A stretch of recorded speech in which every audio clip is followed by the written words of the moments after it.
Hello friends, welcome to केसो psychology classes. Friends, आज की वीडियो में हम लेके आए हैं कुछ ऐसे महत्वपूर्ण पर्सन जो हिंदी शिक्षा शास्त्र से संबंध रखते हैं और वे सभी पर्सन इतने महत्वपूर्ण हैं कि बार-बार पहले भी एग्ज़ाम में पूछे गए हैं, ठीक है? और डी ट्रिपल एस भी केवीएस में तो ये पर्सन ये मानो आप कई एग्ज़ाम्स में आ चुके हैं। तो अभी हम शुरू करते हैं पहले पर्सन से। सामान्य लोग भाषा को केवल डैश के माध्यम के रूप में पहचानते हैं। सामान्य लोग जो है भाषा को केवल संप्रेषण के माध्यम के रूप में पहचानते हैं। लोगों का मानना है कि भाषा जो है वो अपने विचारों का आदान-प्रदान करने का एक साधन है, ठीक है? तो ऑप्शन ए आएगा। दूसरा प्रश्न, किस आयु में एक बालक या बालिका उसकी भाषा को विकसित करता है?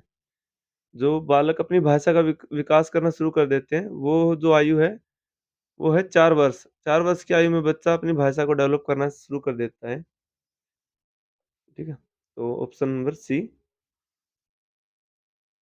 तीसरा प्रश्न, सभी बालक डैश व्याकरण से बनी भाषा के अधिग्रहण के लिए एक जन्मजात वृत्ति के साथ जन्म लेते हैं। बच्चों में मतलब एक ग्रामर जो होती है ना, एक सार्वभौमिक ग्रामर यानी यूनिवर्सल यूनिवर्सल ग्रामर के साथ एक जन्मजात प्रवृत्ति होती है, जो बच्चे जन्म से ही अपने अंदर सम्मिलित रखते हैं, ठीक है? तो ऑप्शन ए आएगा सार्वभौमिक।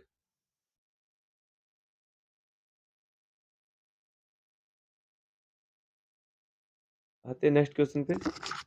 हमारे संविधान की 8वीं अनुसूची देखो हमारे संविधान की जो 8वीं अनुसूची है वो भारत की भाषाओं को नामित करती है कि कौन-सी भाषाएँ भारत के संविधान द्वारा मान्यता प्राप्त हैं, ठीक है? तो इसमें जो ऑप्शन आएगा डी, हमारे संविधान की 8वीं अनुसूची में 22 भाषाएँ नामित हैं, ठीक है? तो इसका ऑप्शन डी। नेक्स्ट क्वेश्चन पे आते हैं। इनमें से कौन-सा भारत में भाषा परिवारों की संख्या के संगत है? भारत में कुल भाषा परिवार है 4, ठीक है? तो 4 भाषा परिवार हैं, ऑप्शन आएगा डी। पश्चिमी देश भाषा के संबंध में प्रबल रूप से डैश हैं। जो वेस्टर्न कंट्रीज़ है, पश्चिमी देश, उनमें इंग्लिश बोली जाती है और इंग्लिश हम जानते हैं एक स्टैंडर्ड लैंग्वेज है, इंटरनेशनल स्टैंडर्ड की लैंग्वेज है। तो उन लोगों को दूसरी भाषा सीखने का ज़्यादा वो नहीं रहता, क्रेज़ नहीं रहता, क्योंकि उनकी भाषा पहले से ही इंटरनेशनल स्टैंडर्ड की भाषा है। अब जैसे हमारा देश है, इन हमारे देश में अलग-अलग भाषाएँ हैं वैसे तो, लेकिन हिंदी भाषा सबसे ज़्यादा लेवल पर बोली जाती है। तो इंग्लिश को एक स्टैंडर्ड लैंग्वेज के रूप में सीखा जाता है, ठीक है? तो जो देश हैं वो मुख्य रूप से एक भाषी कंट्री है, एक भाषा वाले हैं, ठीक है? तो आते हैं अगले प्रश्न पे। भाषा जो गैर स्थानीय लोगों द्वारा सीखी और प्रयोग की जाती है। गैर स्थानीय लोगों द्वारा अभी जैसे पहले प्रश्न में बताया था मैंने, जो भाषा सीखी जाती है उसको बोलते हैं द्वितीय भाषा, ठीक है? सेकंड लैंग्वेज जो कि एक्वायर की जाती है, सीखी जाती है। आते हैं नेक्स्ट अगले प्रश्न पर। किस आयु में बालक 4 या 5 उलझे वाक्यों में से सार्थक गद्य बनाने में सक्षम होगा? तो जो बच्चा होता है 6 से 7 वर्ष का जो बच्चा होता है, वो एक 4-5 उलझे हुए वाक्यों में से एक सार्थक गद्य बना सकता है, ठीक है? ऑप्शन ए आएगा। तो अगले प्रश्न पे आते हैं। किस स्तर तक विद्यार्थी द्वितीय भाषा में अपने दृष्टिकोण लिखने में सक्षम हो जाते हैं? जो सेकंड लैंग्वेज जो बच्चा एक्वायर करता है, सीखता है, द्वितीय भाषा, उसमें अपने आप को एक्सप्रेस करना रिटन फॉर्म में, मतलब बच्चा लिख कर अपने आप दृष्टिकोण लिख सकता है।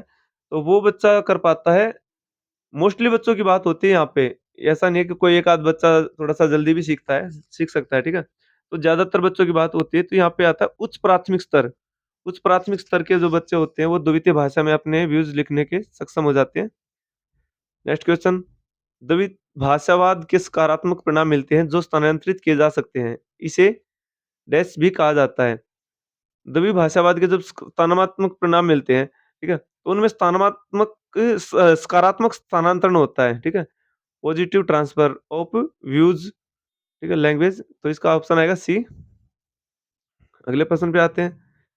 भाषाविद यानी जो भाषा पर रिसर्च करते हैं, भाषा के नियमों को देख-रेख रखते हैं, ठीक है? उनके बारे में लोगों को बताते हैं, नई-नई रिसर्च करते रहते हैं। उनको बोलते हैं लिंग्विस्ट यानी भाषाविद। ये सामान्यतः भाषा को डैश और डैश के एक युग्म के रूप में देखते हैं। तो ऑप्शन में देखेंगे किसके एक युगल के रूप में देखते हैं? भाषाविद व्याकरण और शब्दकोश के एक युगल के रूप में देखते हैं। ऑप्शन आएगा ए, ठीक है? व्याकरण और शब्दकोश के युगल के रूप में देखते हैं भाषा को। अगला प्रश्न, विश्व में बोली जाने वाली 5000 भाषाओं का 1/3 डैश देश में पाई जाती हैं। देखो, जब ये प्रश्न आए ना, ये क्योंकि कई बार पूछा जा चुका है क्वेश्चन, इसमें आएगा भारत। भारत में लगभग 1600-1700 भाषाएँ बोली जाती हैं, तो ऑप्शन आएगा सी, ठीक है? 5000 का 1/3 भाषा भारत में बोली जाती हैं। तो अगले प्रश्न पे आते हैं, साक्षरता की प्रक्रिया खालिस्तान से शुरू होती है। तो अब खालिस्तान में क्या भरेंगे हम? इनमें से देखते हैं। साक्षरता की जो प्रक्रिया होती है, वो जन्म से ही शुरू हो जाती है। ऑप्शन आएगा ए। खालिस्तान चंडीगढ़ की राजभाषा है। चंडीगढ़ की राजभाषा, ये प्रश्न डी ट्रिपल एसबी ने 2018 में पूछा था। एमसीडी के लिए जो परीक्षाएँ ली थी, एमसीडी टीचर्स के लिए प्राइमरी टीचर के लिए, उसमें पूछा था और मल्टी शिफ्ट में पूछा गया क्वेश्चन है, बहुत महत्वपूर्ण है। इसमें आएगा इंग्लिश, जो इंग्लिश है वो चंडीगढ़ की राजभाषा है। ऑप्शन बी, ठीक है? कितनी भाषाओं में कम से कम स 3 से कम स्वर हैं? कितनी भाषाओं में 3 से कम स्वर हैं? ऑप्शन देखते हैं, कोई भाषा नहीं, बहुत कम भाषाएँ, बहुत सी भाषाएँ, सभी मौजूदा भाषाएँ। इसका आंसर आएगा बहुत कम भाषाएँ। बहुत कम भाषाएँ ऐसी हैं जिनमें 3 से कम स्वर हैं। Option B. भारत में कितनी भाषाएँ बोली जाती हैं? हमने पहले भी एक प्रश्न किया था अभी कि 5000 भाषाओं में से भारत में कितनी बोली जाती हैं? तो मैंने बताया भी था कि 1600-1700 करीब भाषाएँ, तो इसमें ऑप्शन कौन-सा आएगा? ऑप्शन सी, 1600 प्लस भाषाएँ भारत में बोली जाती हैं, ठीक है? तो ऑप्शन सी आएगा। आते हैं नेक्स्ट क्वेश्चन पे। संस्कृत को किस वर्ष में एक शास्त्रीय भाषा घोषित किया गया? जो संस्कृत भाषा है, उसको शास्त्रीय भाषा के रूप में घोषित किया गया था 2005 में, ठीक है? तो ऑप्शन नंबर डी आएगा। संस्कृत को 2005 में एक शास्त्रीय भाषा के रूप में घोषित किया गया। अगला प्रश्न, नाटक कक्षा में उपयोग के लिए एक महत्वपूर्ण उपकरण है, जो संदर्भित है। वे छात्र जो दूसरों के साथ घूमना और बातचीत करना पसंद करते हैं, वे छात्र जो बहुत सक्रिय और अभिव्यंजक हैं, जिन छात्रों को पढ़ने और लिखने में कठिनाई होती है, या वे छात्र जो अच्छी तरह से याद कर सकते हैं और बोल सकते हैं। देखो, वैसे तो नाटक सभी यूज़ कर सकते हैं, सब सब सीख सकते हैं नाटक से, लेकिन ये सबसे ज़्यादा कारगर जो रहेगा, इसमें ऑप्शन नंबर सी वाला देखते हैं। जिन छात्रों को पढ़ने-लिखने में कठिनाई होती है, वे नाटक के द्वारा अच्छे से सीख पाते हैं, ठीक है? तो ऑप्शन नंबर सी आएगा।